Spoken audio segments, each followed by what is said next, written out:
Assalamualaikum warahmatullahi wabarakatuh. Kami dari kelompok 9 Teori Sosiologi Modern akan membahas tentang fenomenologi dari Edmund Husserl. Saya sendiri atas nama Baik Juliana Artika dan anggota kelompok saya Baik Nadia Cahya Kencana Mentiri, Cindra Sari Mustawi, dan Dina Pratama. Oke, untuk yang pertama, saya akan membahas tentang akar pemikiran fenomenologi dari Edmund Husserl. Dalam pemikiran Husserl, konsep fenomenologi itu berpusat pada persoalan tentang kebenaran. Baginya, fenomenologi bukan hanya sebagai filsafat, tetapi juga sebagai metode. Karena dalam fenomenologi, kita memperoleh langkah-langkah dalam menuju suatu fenomena yang murni. Husserl yakin bahwa ada kebenaran bagi semua dan manusia dapat mencapai kebenaran itu. Akan tetapi, Husserl melihat bahwa sesungguhnya di dalam filsafat itu sendiri tidak ada kesesuaian dan kesepakatan karena tidak adanya metode yang tepat sebagai pegangan yang dapat diandalkan. Bagi Husserl, metode yang benar-benar ilmiah adalah metode yang sanggup membuat fenomena menampakkan diri sesuai dengan realitas yang sesungguhnya tanpa memanipulasinya.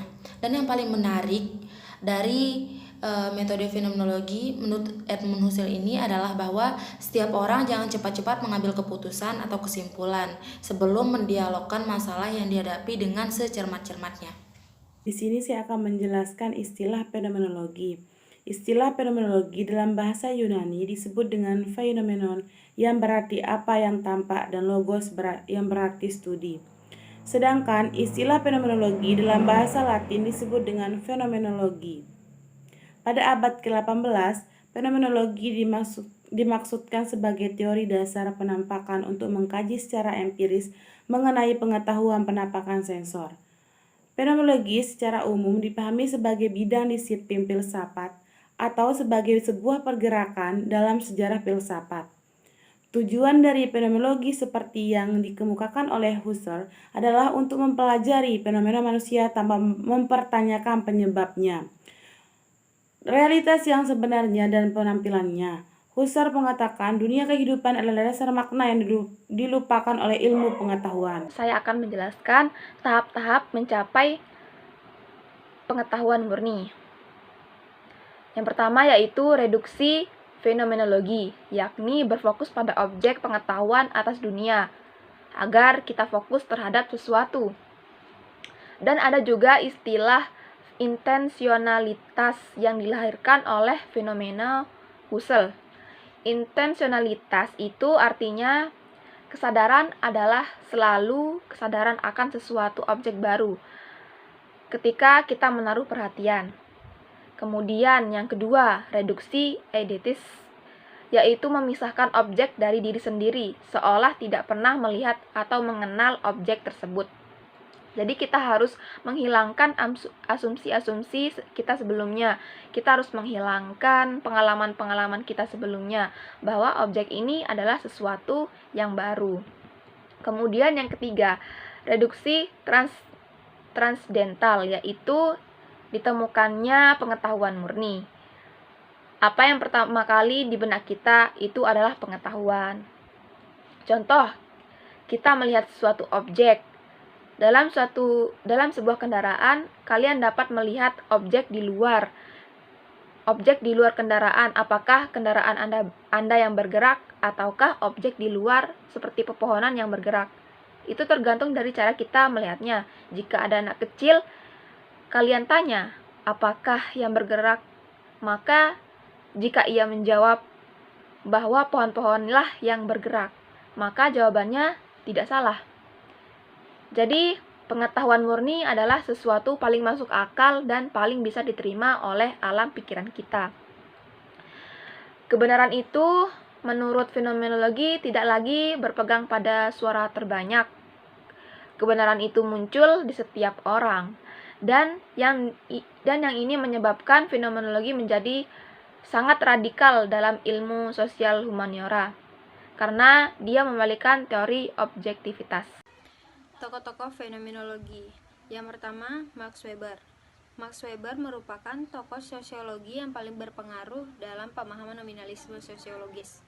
Menurutnya, kajian sosiologi yang memfokuskan perhatian pada studi entitas masyarakat, institusi atau lembaga-lembaga sosial yang bersifat abstrak dan penuh spekulasi. Bagi Weber, satu-satunya perihal yang konkret adalah motif tindakan yang dimiliki individu. Tidak ada sesuatu yang dinamakan masyarakat, melainkan kumpulan individu dan kelompok yang menjalin hubungan sosial satu sama lain. Di satu sisi, pernyataan tersebut dapat diasumsikan bahwa keluarkan individu dari masyarakat, maka habislah masyarakat.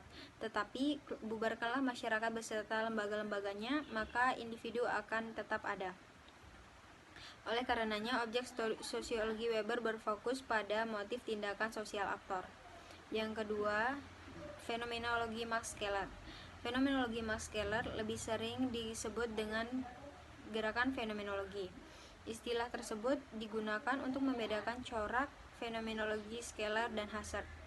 Meskipun memang sebelumnya Scheler sempat terinspirasi oleh Husserl, tetapi pengisolasian diri Husserl terhadap permasalahan hidup sehari-hari cenderung pada idealisme transendental yang membuat Scheler mengkonstruksikan konsep fenomenologinya sendiri. Di samping itu, perbedaan mendasar antara Scheler dan Husserl adalah Scheler sama sekali tak tertarik dengan persoalan fundamental ilmu pengetahuan dan tak terobsesi untuk mengganti terminus filsafat dengan fenomenologi. Sebagai seseorang yang berlatar belakang praksis dan berupaya memecahkan persoalan kehidupan sehari-hari, Scheler sekedar menempatkan fenomenologi sebagai salah satu alternatif guna memecahkan persoalan. Yang ketiga, fenomenologi Alfred Katz. Bisa jadi konsep fenomenologi Alfred Katz begitu memiripkan bentuknya dengan konsep fenomenologi eksistensial Sartre, mengingat muatan manipulasi yang terdapat di dalamnya.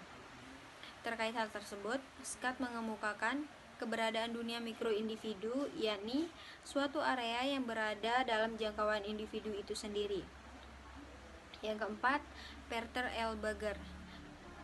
Pengkajian fenomenologi Peter L. Berger berkaitan erat dengan konsepnya mengenai konstruksi realitas sosial yang dianggapnya bergantung pada posisi individu sebagai subjek. Dengan demikian, asumsi awal pemikiran terhadap teori fungsional hanya saja pemaknaan dihasilkan oleh hubungan subjektif individu dengan dunia objektif.